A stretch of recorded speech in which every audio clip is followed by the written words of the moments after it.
Nós damos continuidade hoje à série que nós já começamos há algum tempo. E poxa, eu tenho que dizer, Lenier, você começou muito bem. Respeitável público. Por que eu não pensei nisso? Né? Mas foi muito boa.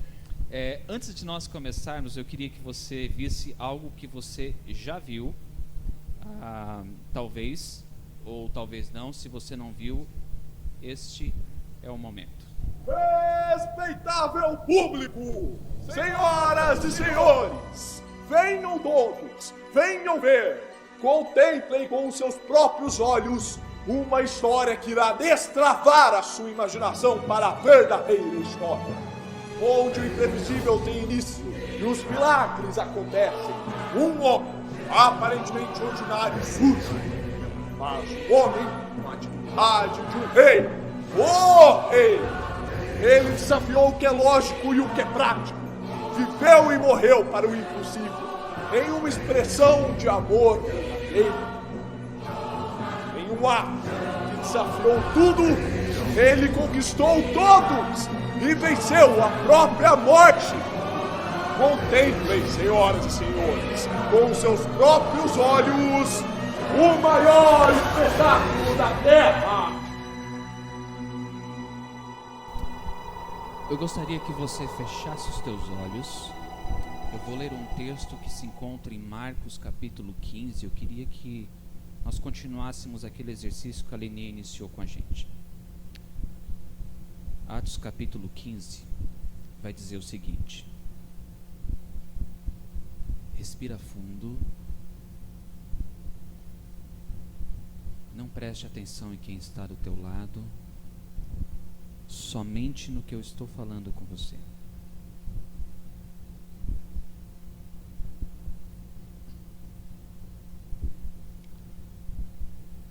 Levaram Jesus a um lugar chamado Gólgota, que quer dizer lugar da caveira. Então lhe deram vinho misturado com mirra, mas ele não o bebeu. E o crucificaram, dividindo as roupas dele. Tiraram sorte para saber com o que cada um iria ficar. Eram 9h da manhã quando o crucificaram. E assim estava escrito na acusação contra ele: o Rei dos Judeus. Com ele crucificaram 2 ladrões, um à sua direita, o outro à sua esquerda. E cumpriu-se a escritura que dizia: ele foi contado entre os transgressores. Os que passavam lançavam-lhe insultos, balançando a cabeça e dizendo: ora, você que destrói o templo e o reedifica em 3 dias, desça da cruz e salve a si mesmo. Da mesma forma, os chefes e sacerdotes e os mestres da lei zombavam dele entre si, dizendo: salvou os outros, mas não é capaz de salvar a si mesmo. O Cristo, o Rei de Israel, desça da cruz, para que vejamos e creiamos. Os que foram crucificados com ele também o insultavam. E houve trevas sobre toda a terra, do meio-dia às 3h da tarde. Por volta das 3h da tarde, Jesus bradou em alta voz: Eloi, Eloi, lama sabachthani, que significa: meu Deus, por que me abandonaste? Quando alguns dos que estavam presentes ouviram isso, disseram: ouçam, ele está clamando por Elias.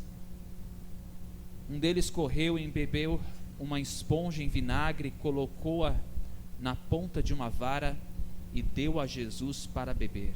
E disse: deixem-no, vejamos se Elias vem tirá-lo daí. Mas Jesus, com um alto brado, expirou. O véu do santuário rasgou-se em 2 partes, de alto a baixo. Quando o centurião que estava em frente de Jesus ouviu o seu brado e viu como ele morreu, disse: realmente este homem era Filho de Deus. Pode abrir os seus olhos. Nosso tema de hoje é a vitória do rei. Você viu vitória no que nós acabamos de ler? Ele foi envergonhado, as suas roupas foram tiradas dele, as pessoas jogavam na sorte para saber quem ficaria com o quê. Ele foi cuspido, foi desfigurado, foi pregado entre bandidos,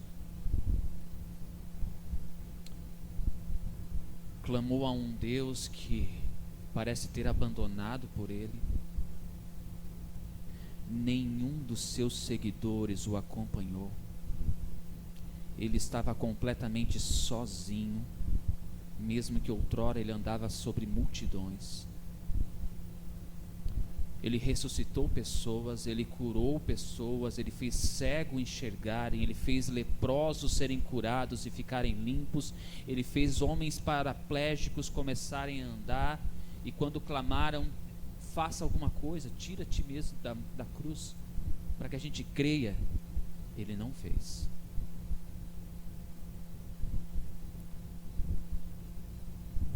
Ele foi chamado de Rei dos Judeus, com o único intuito de ser ainda mais humilhado. Aonde é que está a vitória desse rei? Aonde é que está a vitória desse Jesus? Aonde é que está o espetáculo? Se tudo acabou, se os seus discípulos o abandonaram, se não teve um show mostrando uma grande cura, onde é que estava o espetáculo aqui? Se só existia zombaria, humilhação e uma condenação que era a pior que podia existir para a época, que era sacrifício na cruz, aonde é que se encontra o espetáculo? É interessante que, se nós observarmos rapidamente, a gente não enxerga onde está o espetáculo. No último versículo diz: quando um centurião que estava em frente de Jesus ouviu o seu brado e viu como ele morreu, disse: realmente é um espetáculo. Realmente esse homem era filho de Deus. Diante de uma multidão que enxergava um show, uma pessoa reconheceu quem era aquele que morria naquela cruz. Uma pessoa.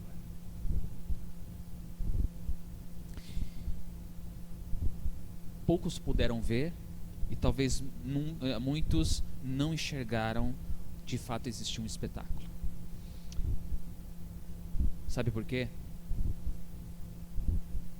Quando você entra num teatro e você tem grandes cortinas que separam a plateia do show, do grande espetáculo, essas pessoas que talvez pagaram para estar ali só podem ter acesso a esse espetáculo, eles só podem usufruir do que está para acontecer naquela noite depois que as cortinas se abrem. Antes disso, ninguém tem acesso ao grande espetáculo. Ninguém.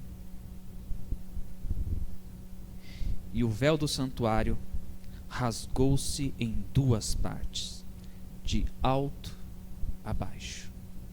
Sabe qual é a curiosidade da noite?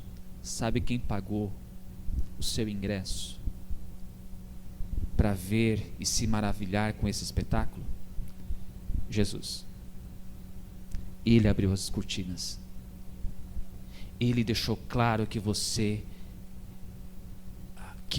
é bem-vindo para ver o que ele fez naquela cruz, para contar o que ele fez naquela cruz. O problema, e aqui nós entramos num sério problema, é quando nós não chegamos até o domingo, aonde de fato tudo se concretiza, a sexta-feira é uma sexta-feira escura, tão escura que as pessoas não conseguem ver aonde isso acaba. Diz a Bíblia que houve trevas do meio-dia às 3 da tarde, e a gente sabe que para aquela cultura era igual a nós. Do meio-dia às 3 da tarde era um momento em que o sol estava a pino, não haveria muita possibilidade de que o tempo fechasse de uma hora para outra, mas o tempo fechou.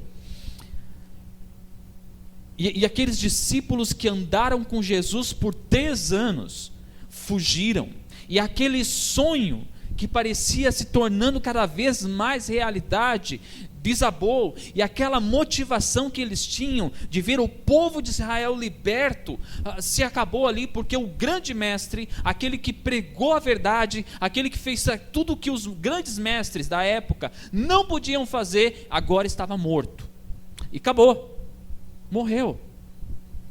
Aqueles discípulos começam a viver um período de luto, de sombra e de escuridão que dura muito mais do que deveria. Que dura muito mais do que deveria. Ao invés deles viverem a grande vitória do rei, o que eles viviam aqui era medo. Eles se escondiam de medo.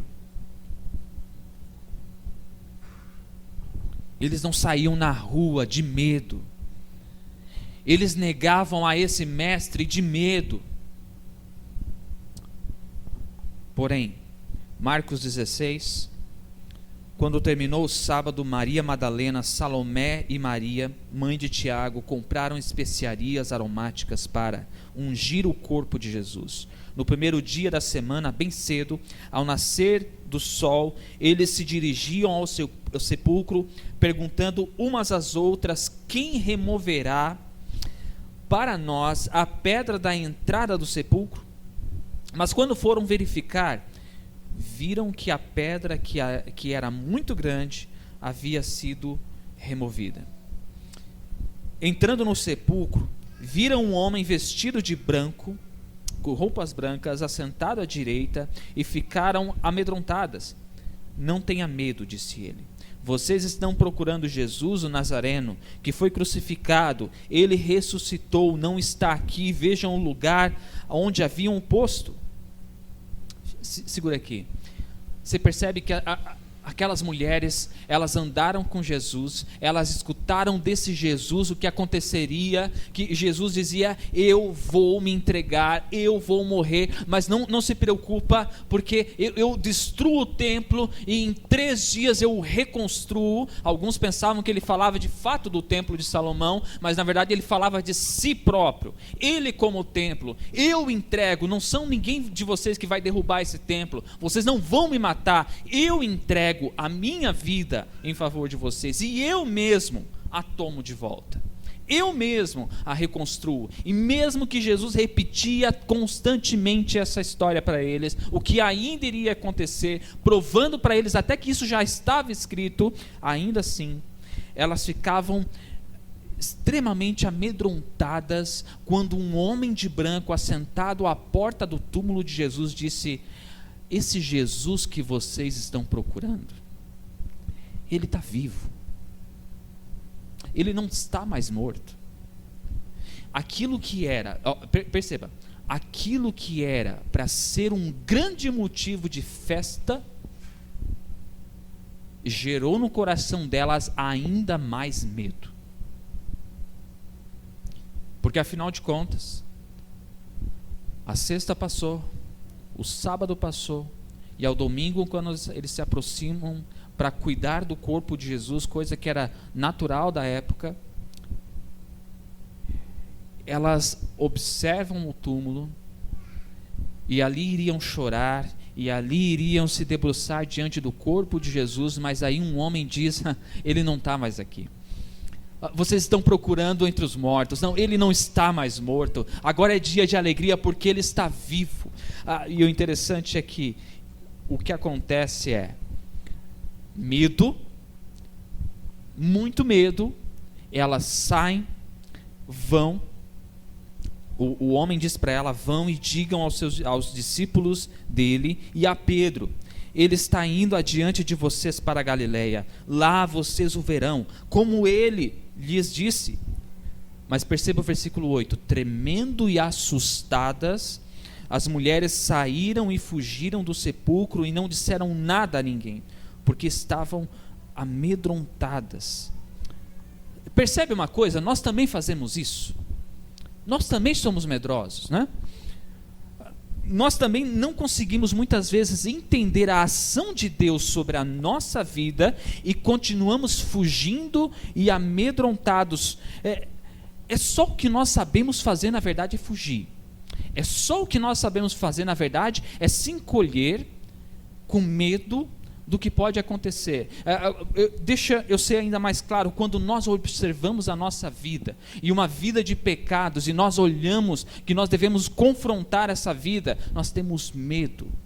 Nós temos medo de ter uma postura que nos leva a confrontar uma vida de pecado.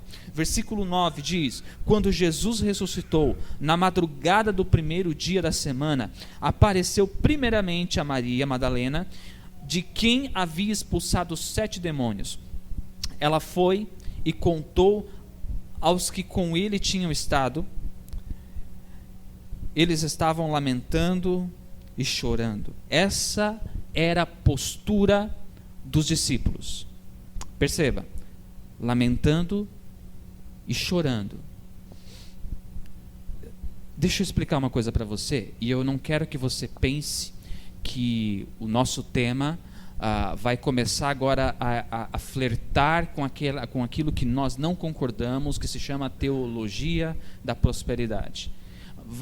Há uma linha muito tênue, mas não é isso que nós vamos estar falando aqui. Mas deixa eu te dizer uma coisa: há uma necessidade muito grande no reino de Deus de cristãos que assumem uma postura de vitória. Eu vou repetir porque talvez você não entendeu. Dentro do reino de Deus há uma necessidade muito grande de que cristãos, discípulos de Jesus, assumam uma postura de vitória e não de medo. Eu sei, você deve estar pensando: opa, mas peraí, que postura é essa? É viver só as bênçãos? Como é assumir uma postura de vitória? A gente vai especificar exatamente o que é assumir uma postura de vitória, mas eu queria que você observasse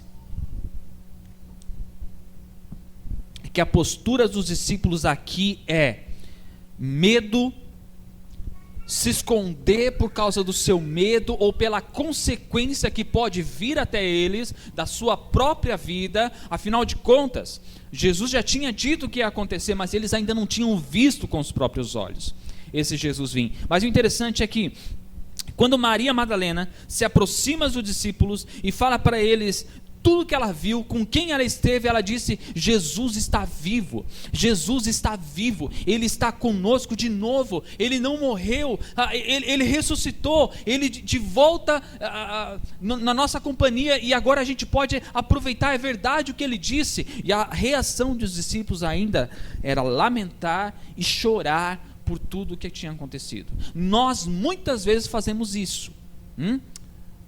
A gente começa a perceber a ação de Deus sobre a nossa vida e a nossa história, e nós não começamos a ter uma postura diferente. A gente muitas vezes assume uma postura de coitadinho.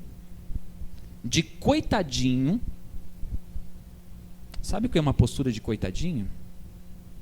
É quando você olha para a tua história, você olha e diz: obrigado, Senhor, por tudo que tu me deu. Mas quando as pessoas se aproximam, você faz aquela cara de pobrezinho, esperando que alguém venha te consolar de algo que ele nem sabe o que é. Mas um dos grandes problemas é quando nós não assumimos uma postura diante das pessoas que fazem isso.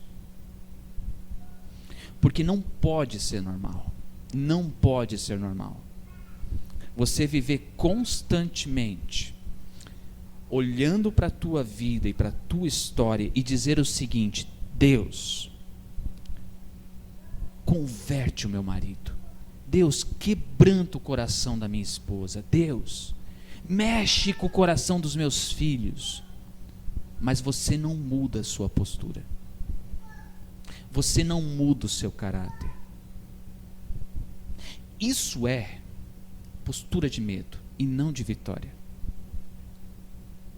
Porque se nós cremos num Jesus que venceu a morte, se nós cremos num Jesus que venceu o diabo, se nós cremos num Jesus que foi capaz de nos dar vida aonde só existia escuridão, se Ele fez isso com a gente, nós não cremos que Ele pode fazer isso com as pessoas que estão ao nosso redor? Nós não cremos que Cristo pode fazer isso na vida das pessoas, do nosso cônjuge, dos nossos filhos, dos nossos pais?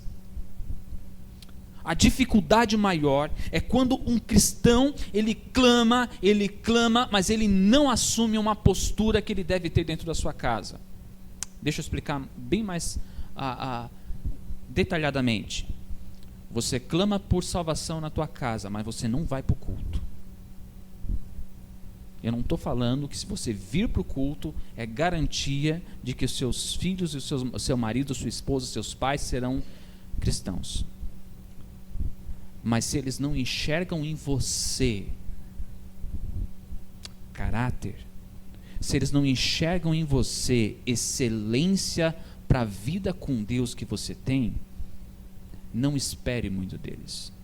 Porque eu sei, quando a gente começa a entrar numa igreja, isso aconteceu comigo, eu descobri que era tão bom estar lá, eu queria estar o tempo todo lá, e logo eu ganhei um título, homem religioso, porque eu chegava 1 hora antes do culto para ensaiar no louvor, porque no sábado eu chegava cedo, eu queria viver especificamente aquele momento, intensamente aquele momento, e a fama que eu ganhei dentro da minha casa virou religioso.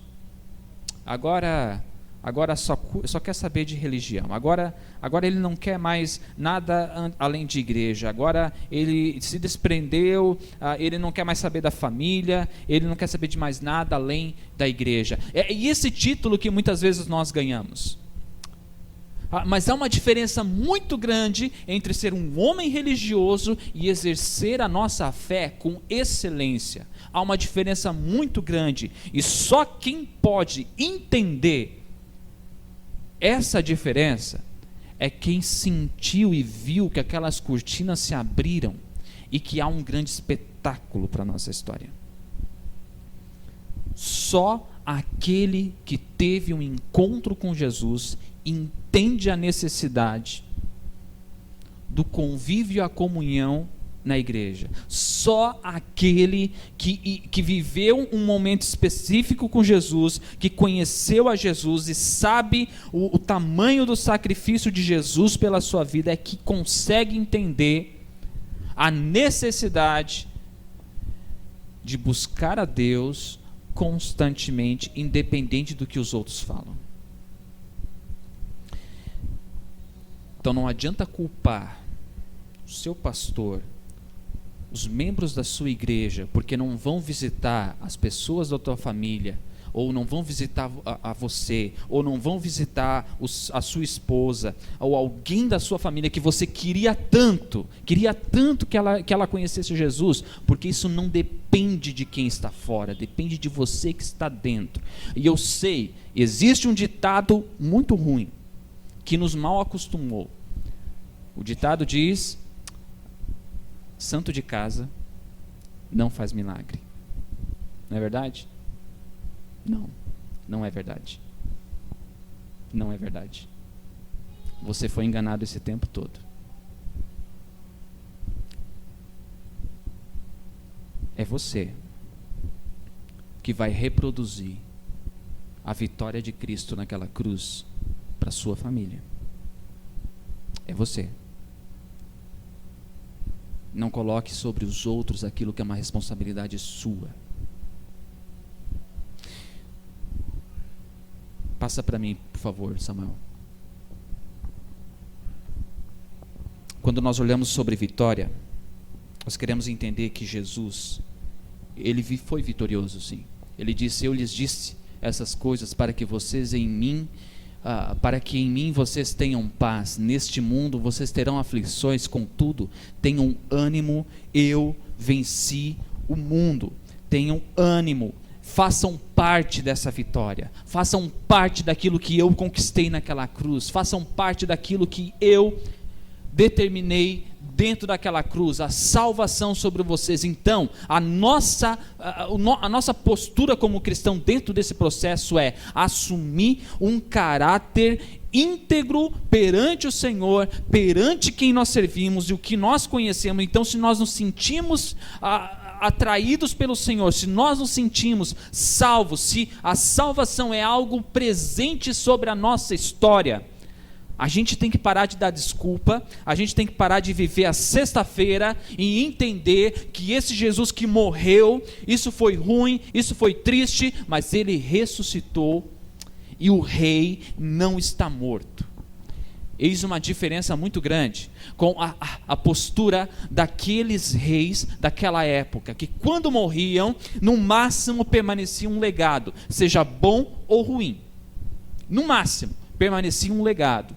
Alguns se dizia, já foi tarde, outros se dizia, que pena que foi, era um bom rei. Jesus, ele não só morreu e deixou um legado, ele fez algo que nenhum outro rei fez, ele ressuscitou.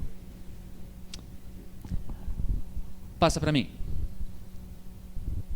Quando ouviram que Jesus estava vivo e fora visto por ela, o que aconteceu? Pois é, não creram.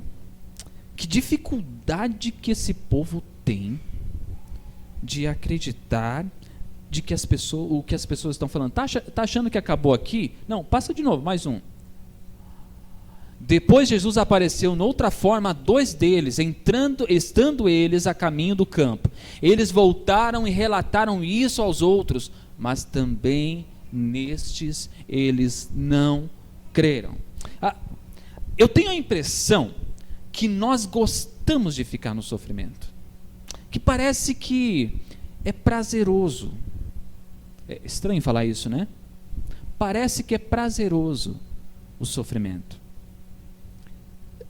Eu sei, se fosse uma pessoa apenas e ninguém mais, tá bom, eles poderiam até a primeira vez duvidar, mas constantemente pessoas vinham até eles e diziam: ele ressuscitou, eu vi ele, eu falei com ele, e ele me mandou avisar vocês que está tudo bem, está tudo bem. Percebe que é isso que acontece na nossa história, quando nós não assumimos essa postura de vitória. Quando nós não assumimos uma postura de que de fato no final tudo vai acabar bem, a gente simplesmente mergulha num lamaçal. E um grande problema é quando nós começamos a gostar que as pessoas vêm constantemente até nós e dizer assim: pobrezinho, coitadinho. A gente começa a gostar disso. Isso é muito perigoso. Isso é muito perigoso. Porque quando nós começamos a gostar desses afagos, nós nos tornamos aquele tipo de ovelha preguiçosa, aquele tipo de ovelha que fica esperando constantemente o seu momento em que o seu pastor vem com um belo pente, pentear o seu pelo, deixar a sua lã bem macia, e então o pastor diz: pode ir para o campo verdejante. Mas ela diz: mas está tão bom aqui, está tão bom aqui. A gente tem um grande problema. Nós estamos no mês de setembro, e eu sei que há um tema que está sendo tratado nesse mês, que fala sobre suicídio. E eu sei que esse é um tema muito delicado. Eu não sei se vocês já tiveram pessoas na família de vocês que teve experiência com suicídio, ou talvez um amigo de vocês, ou alguém próximo de vocês. Você percebeu que aumentou drasticamente o número de pessoas que optaram por suicídio nos últimos 10 anos? Eu não sei quanto a você, mas eu me lembro muito bem a primeira vez que eu ouvi que uma pessoa tirou a vida. Eu tinha por volta de mais ou menos uns 10 anos, eu estava vindo da escola, eu vi uma grande multidão na frente de uma casa. Eu perguntei para alguns amigos o que estava acontecendo, e esses amigos disseram: você não soube que a filha adolescente daquela família se enforcou essa manhã? Eu lembro muito bem o que eu me perguntava: por que uma pessoa tiraria a vida? Por quê? Não faz sentido isso. Não faz sentido nenhum alguém tirar a própria vida. Eu sei que o lema da campanha que nós temos nesse mês aqui no Brasil, a falar é a melhor opção. Vocês sabiam, curiosidade, vocês sabiam que na Europa, em maioria dos países da Europa, eles aboliram o Setembro Amarelo? Eles não falam mais. Deixa eu dizer uma coisa, a Europa é campeã de suicídio. Ela perde sim para alguns países da Ásia, como o Japão. Mas eles não falam sobre uma campanha de conscientização contra o suicídio. Sabe por quê? Eu li um livro chamado Não Desista de Você Mesmo, escrito por Hernandes Dias Lopes, e uma pessoa que escreve, a pessoa que comenta no livro é uma psicóloga. Ela fala o seguinte: quando uma pessoa tira a própria vida, ela contamina pelo menos outras 6. Quando uma pessoa tira a própria vida, ela contamina pelo menos outras 6 pessoas que possivelmente farão o mesmo. E ela ainda diz: quando você insiste muito no assunto, você também contamina. Eu não estou dizendo para vocês que nós deveríamos abolir o tema suicídio. Mas há um detalhe bem interessante também. Você sabe que na época do ano, qual é o mês em que mais aumenta o número de suicídio? Alguém tem algum palpite? Setembro. Isso diz algo a vocês? É por isso, exatamente essa a justificativa que esses países da Europa aboliram. E aí eu lembro que eu li um artigo e eles diziam o seguinte: nós não sabemos o que fazer com o tema. A gente só entendeu que ficar jogando na mídia de qualquer maneira não funciona. Você jogar uma frase de impacto que diz é melhor falar, não resolve o problema daqueles que não querem falar. Não resolve. E eles não sabem o que fazer. É isso que eu estou dizendo. Eu não estou dizendo que a gente deveria abolir. Eu estou dizendo que a nossa metodologia ainda não está correta. Porque se no índice aumenta em setembro os suicídios, tem alguma coisa errada. Não tem coisa errada. Eu consigo entender que o mês de setembro em si, ele induz alguém a se suicidar. Eu sei, é uma grande discussão, é um grande tema, e esse é o tema que nós mais temos escutado. E esses dias eu lia algo sobre isso que diz que se preparem, porque nos próximos 10 anos a tendência é aumentar o dobro da quantidade de suicídios por ano. Nos próximos 10 anos a gente vai ouvir muito mais sobre suicídio. E se acredita nessa tendência para os próximos 10 anos, e nós hoje estamos vivendo um momento em que se fala tanto sobre a prevenção, a metodologia tem que ser pensado muito rápido. Muito rápido. Mas o interessante é que nesse livro, quando eu li, ele diz uma coisa bem bacana. A pessoa que se suicida, ela não decide tirar a sua própria vida da noite para o dia. Algo a impulsiona a cometer o suicídio, sendo que antes ela não tinha coragem. Agora, por algum motivo, ela tem. Você sabe que nós, muitas vezes, cooperamos com depressão de pessoas ao nosso redor, mesmo que isso não chegue ao suicídio ou não, mas nós muitas vezes cooperamos com depressão, nós cooperamos com a ansiedade nos nossos filhos, nós cooperamos com a própria depressão na nossa vida. Eu não estou dizendo que é uma opção, eu estou falando que muitas vezes nós cooperamos. Quando nós não chegamos, quando a gente se aproxima de uma pessoa para ajudar, e essa pessoa fala dos seus problemas, e a gente não ajuda ela com os seus problemas. E talvez a gente diga assim, tudo bem, eu vou orar com você, ok? E Deus te abençoe. E você ora, e você crê naquilo que você ora, e você crê nesse Deus que você ora. E quando termina a oração, você diz, tchau, que Deus te abençoe. Aquela pessoa que está passando pelo problema, ela ainda não teve esse problema solucionado. E deixa eu te dizer, a sua oração não vai resolver o problema dela. Há algo mais do que a oração. Se você estiver disposto a entrar de fato na vida da pessoa, a conhecer a causa do problema da vida da pessoa, a ter um tempo longo de vida de oração com essa pessoa, a conduzir essa pessoa a mudar a forma que ela pensa, a forma que ela vive, a conduzir uns passos diferentes, a começar a dizer para ela, ei, acorda, para de pensar nessas coisas, ei, acorda, para de ficar juntando gente ao teu redor para enxugar as tuas lágrimas, porque isso não te faz bem.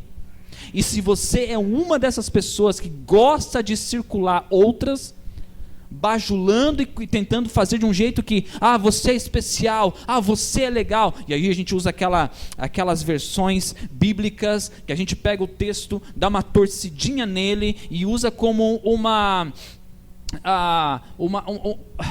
uma maneira que a pessoa se encontre no texto, mesmo que o texto não esteja dizendo aquilo, mas a gente quer fazer com que a pessoa olhe para aquele texto e diga, é verdade, eu sou capaz, é verdade, eu posso. Aí que mora o grande problema. É aí que mora o grande problema.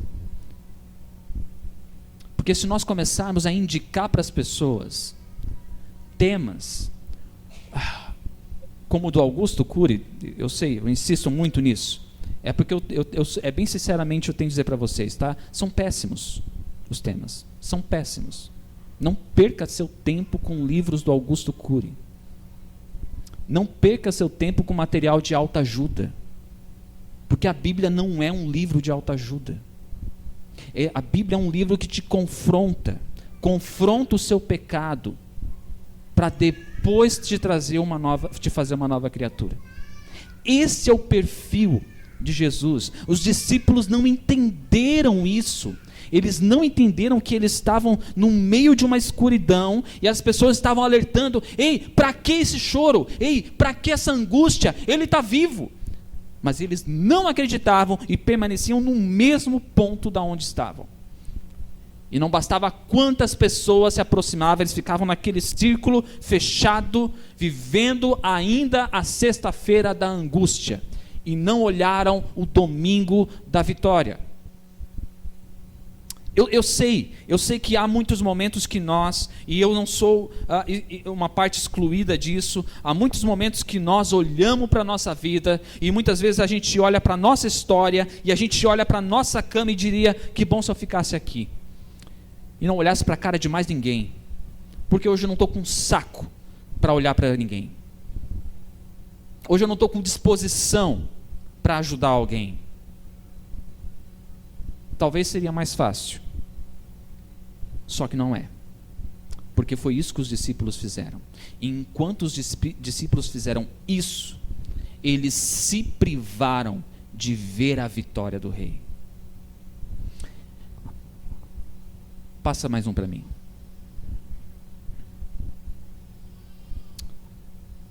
Você está vivendo a sombra da sexta? Ou você está vivendo a luz do domingo? O que você escolhe viver? Espera aí. Quer dizer então que se trata de uma decisão? É isso mesmo? É simples assim? É só decidir? Olha só. Tudo começa como uma decisão. Tudo. Tudo começa com uma decisão. Se você decidir essa noite que você vai fazer regime amanhã, começou com uma decisão, não foi? Dificilmente alguém acorda de manhã e diz: uau, que belo dia para um regime. Alguém faz isso? Não, começa com uma decisão. Se você decidir agora confrontar a tua vida de pecados, começou com uma decisão.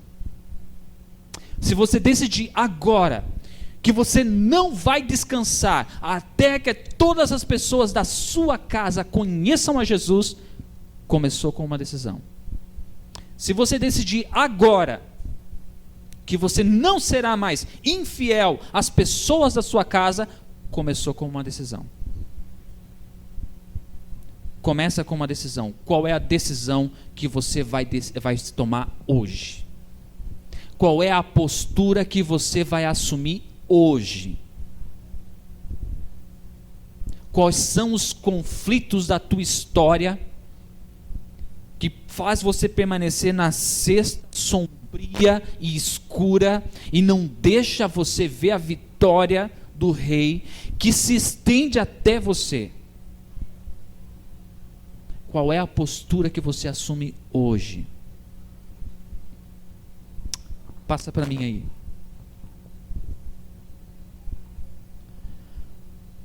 A ressurreição dá sentido à sua história. Só que se nós decidirmos permanecer na morte, a gente não vai viver um novo sentido na vida. Frase de Facebook. Se nós decidirmos viver na morte, não haverá um novo sentido na nossa história dentro da nossa vida. Você consegue entender?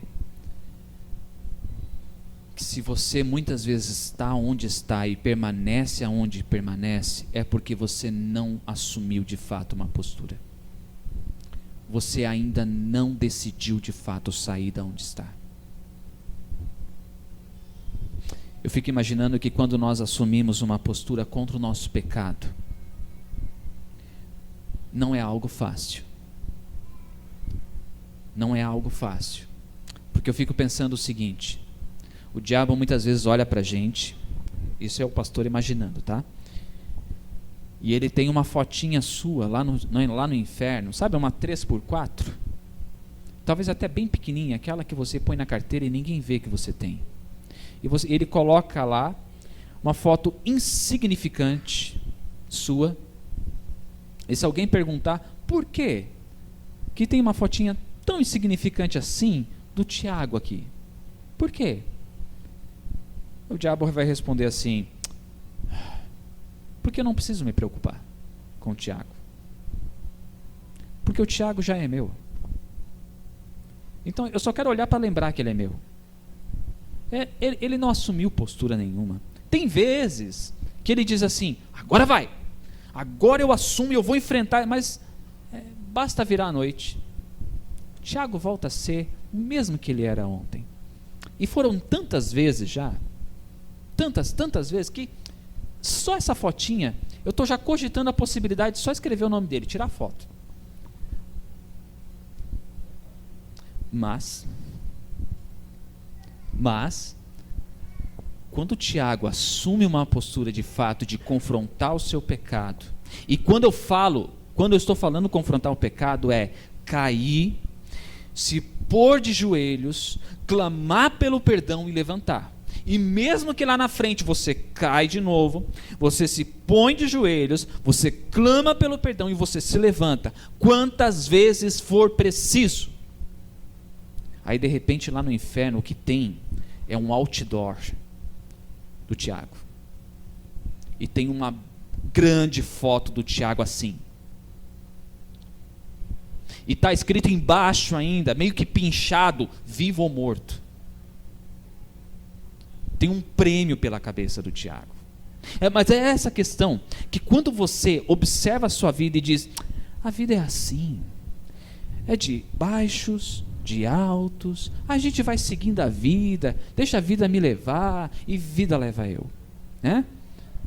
Você consegue entender que quando você não assume uma postura dentro da tua história de confrontar tuas próprias atitudes, a você mesmo, a sua preguiça espiritual, quando você não quer abrir a Bíblia, a sua preguiça dentro da sua casa de viver o cristianismo, a sua preguiça de ter uma postura de homem dentro de casa, eu preciso dizer isso para os homens, postura de homem, que toma decisões, homem, com H maiúsculo, que toma decisões, que tem uma postura de decisão. Vocês não imaginam como vai ser muito mais fácil para suas esposas, quando o homem assume o seu papel dentro de casa, de um homem que decide, de um homem que ama a sua família, de um homem que dá a sua vida pela sua família, como você facilita a vida da sua esposa e dos seus filhos. Mas ainda existem as mulheres que têm preguiça da submissão. E eu sei, é tenso falar sobre submissão, né? Parece que a gente está falando de escravidão. Não é não. Submissão não tem nada a ver com escravidão. Submissão não tem nada a ver a mulher estar embaixo do homem. É ombro a ombro. Porque o próprio Deus disse, eu vou dar para vocês uma auxiliadora. Agora Provérbios diz que o Espírito Santo é nosso auxiliar. Jesus disse, eu deixo para vocês um Espírito Consolador, que vai auxiliar vocês em todo o trajeto. Me diga uma coisa, se nós entendemos que a mulher é auxiliar, ela não é menor que o homem, é igual ao Espírito Santo.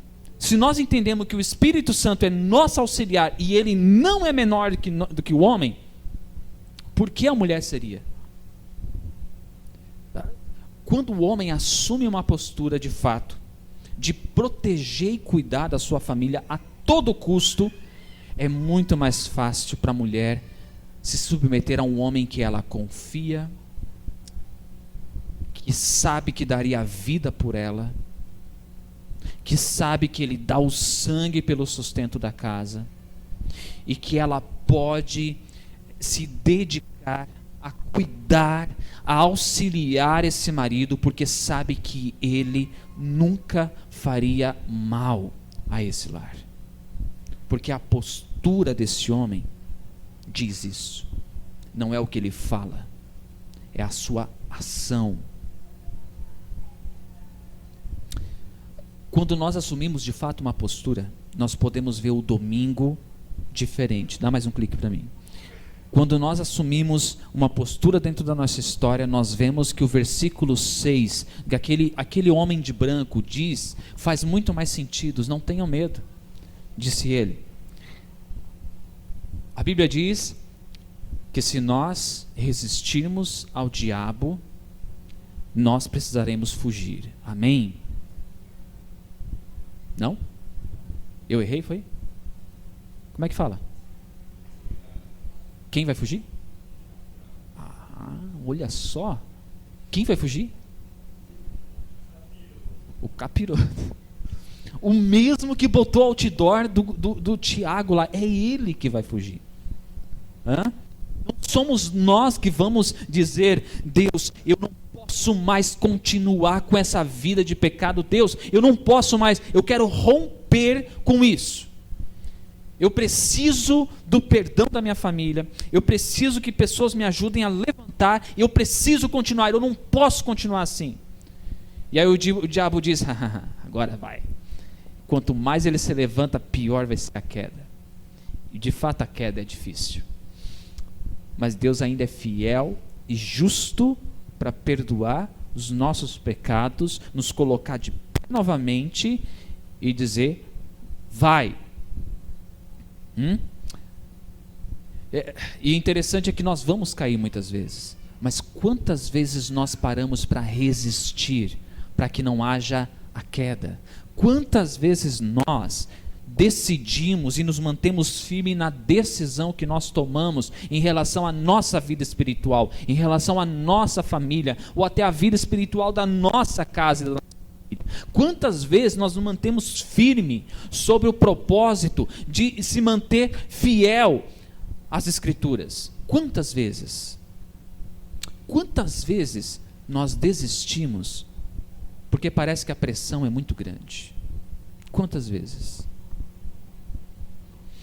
Para encerrar a noite de hoje, pode passar.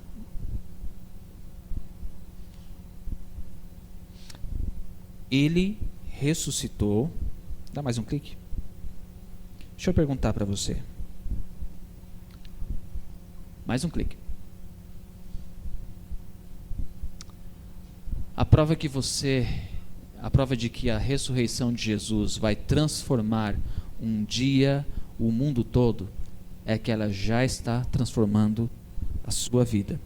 Se você acredita que não há mais salvação para os da sua casa, é porque talvez você não está vivendo a salvação. Se você acredita, quando você olha para o seu marido, para a sua esposa, para os seus filhos e diz: esse daí já não tem mais o que fazer, é porque talvez não esteja acontecendo nada com você. Nada. É porque talvez você já desistiu sobre você mesmo.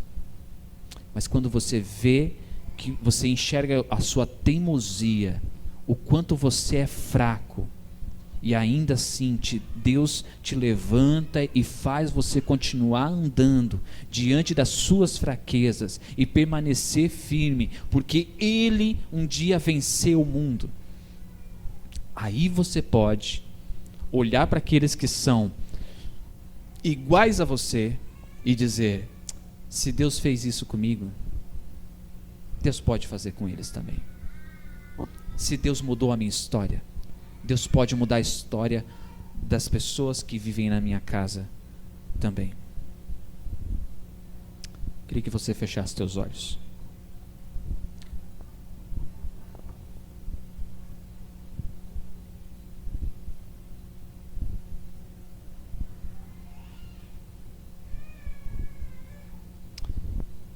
Você precisa essa noite assumir uma postura de vitória sobre você? Você precisa enxergar o versículo 6 e ver que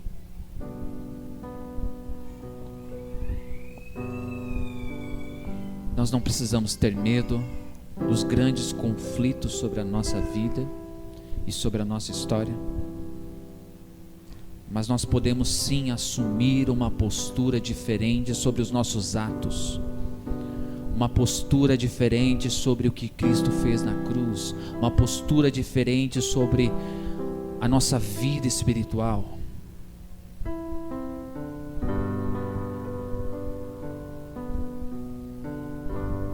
Nós podemos assumir uma postura completamente diferente.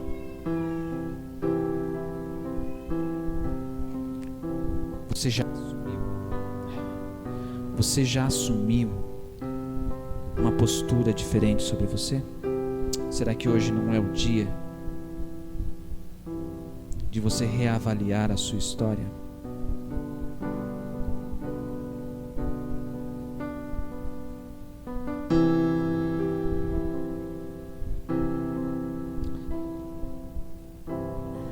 Você já se entregou ao Rei Rei que venceu o mundo.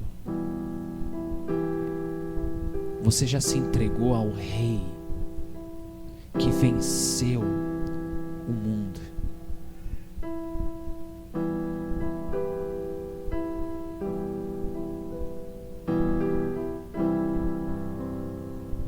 Você já rendeu toda a tua vida ao governo de um Rei vitorioso?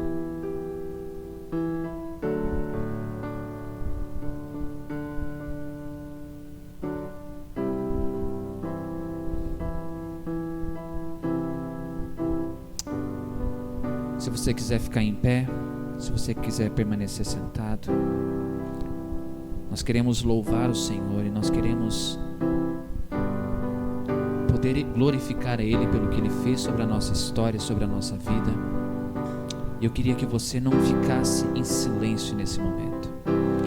Eu queria que você de fato levantasse a sua voz e falasse com Deus: como você está? Levanta a sua...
Tão imenso e cobre-nos, furioso, poderoso e abraça-nos.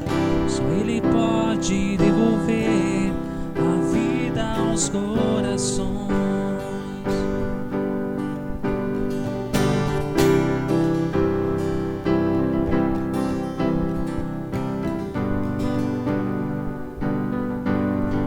Levanta tua voz em oração.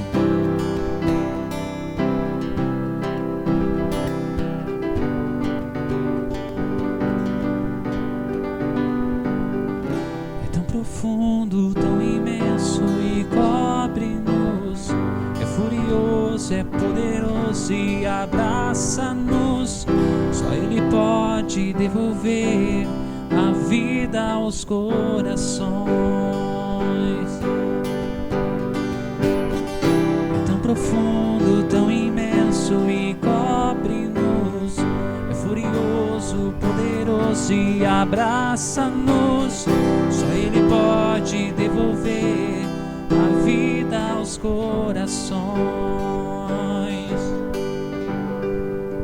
Pai que seu Filho nos deu,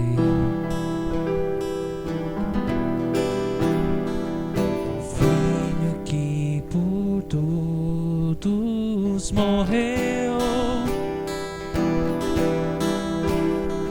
e em nós derrama amor e graça, e nos convida à sua mesa, nos alcançando.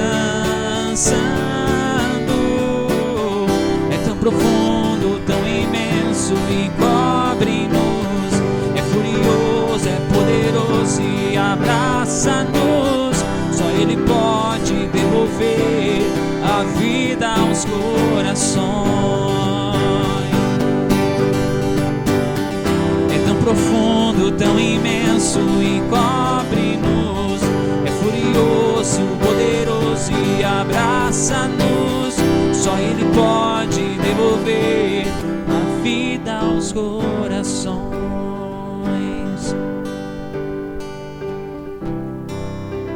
Queria que você achasse alguém do seu lado para orar com ele. Acha uma pessoa aí para orar.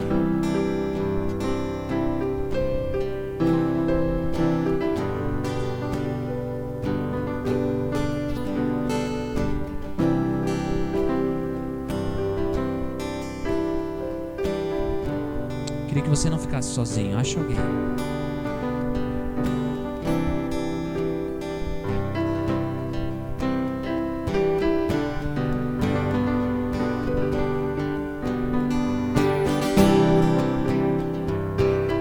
Ora por essa pessoa que está com você. Não precisa ter um motivo, apenas ora por ela.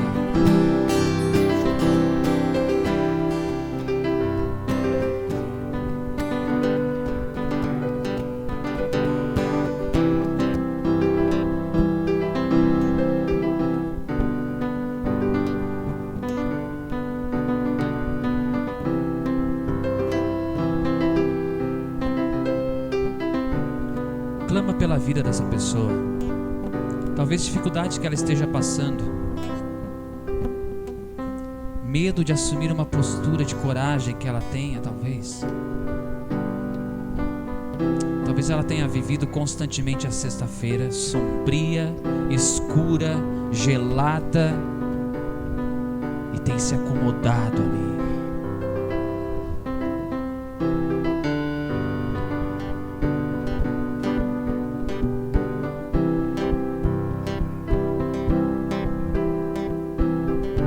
Somente esse Deus pode devolver a vida aos nossos corações. Somente Deus pode devolver a vida dessa pessoa que você decidiu orar com ela agora.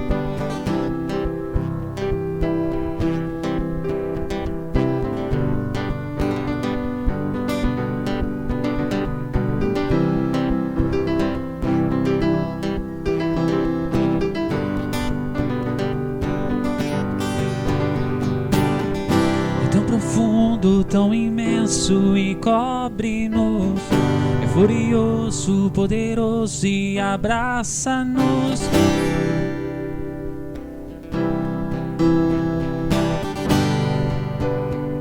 Levanta tua voz. É tão profundo, tão imenso e cobre-nos, é furioso, poderoso e abraça-nos. Só Ele pode devolver a vida aos corações. É tão profundo, tão imenso e cobre-nos, é furioso, poderoso e abraça-nos. Só Ele pode devolver a vida aos corações. Nós cremos, Senhor, que só Tu pode devolver, ó Deus, a vida em nossos corações. Só Tu, Senhor, pode restituir o sorriso na nossa história. Somente Tu, Senhor, pode destruir aquilo que o diabo construiu e reconstruir algo novo sobre nós. Ensina-nos, ó Deus, nos usa, faça-nos, Senhor, ter coragem. Faça brotar de nós, Senhor, uma coragem, Senhor. Coragem de confrontar as nossas atitudes de pecado. Coragem de confrontar a nossa preguiça, Senhor. Preguiça que muitas vezes tem nos feito esquecer da Tua palavra. Preguiça que tem nos feito buscar mensagens prontas. Preguiça que tem nos feito esquecer de falar contigo. Preguiça que tem nos feito dormir mais do que precisamos.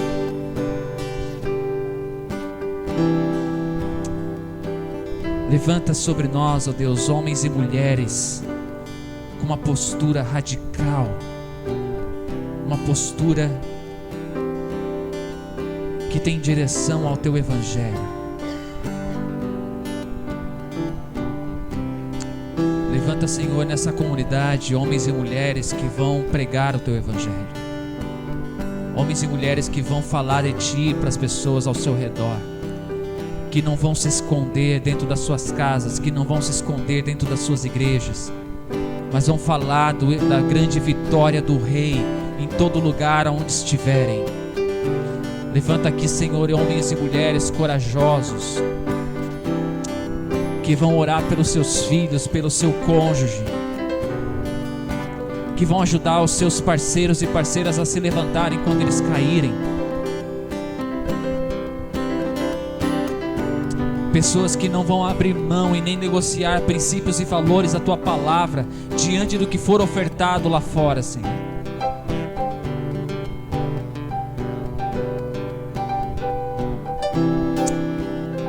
Que sejamos esses, ó Deus. Que sejamos aqueles que tu levanta essa noite, Pai. Pessoas que vão confrontar a sua vida de pecado. Pessoas que vão confessar o seu pecado e não vão deixar mais que esse pecado domine a sua história.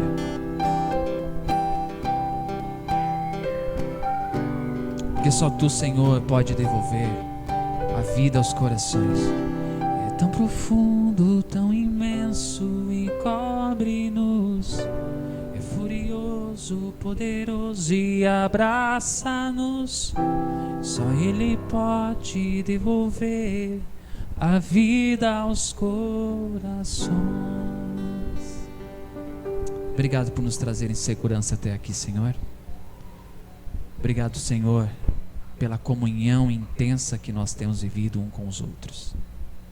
Leva-nos debaixo da tua segurança e do teu cuidado para as nossas casas.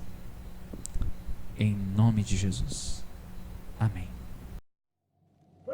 Respeitável público, senhoras e senhores, venham todos, venham ver, contemplem com os seus próprios olhos uma história que irá destravar a sua imaginação para a verdadeira história, onde o imprevisível tem início e os milagres acontecem. Um homem aparentemente ordinário surge, mas um homem com a dignidade de um rei, o rei. Ele desafiou o que é lógico e o que é prático, viveu e morreu para o impossível, em uma expressão de amor verdadeiro. Em um ato que desafiou tudo, ele conquistou todos e venceu a própria morte. Contemplem, senhoras e senhores, com seus próprios olhos, o maior espetáculo da Terra.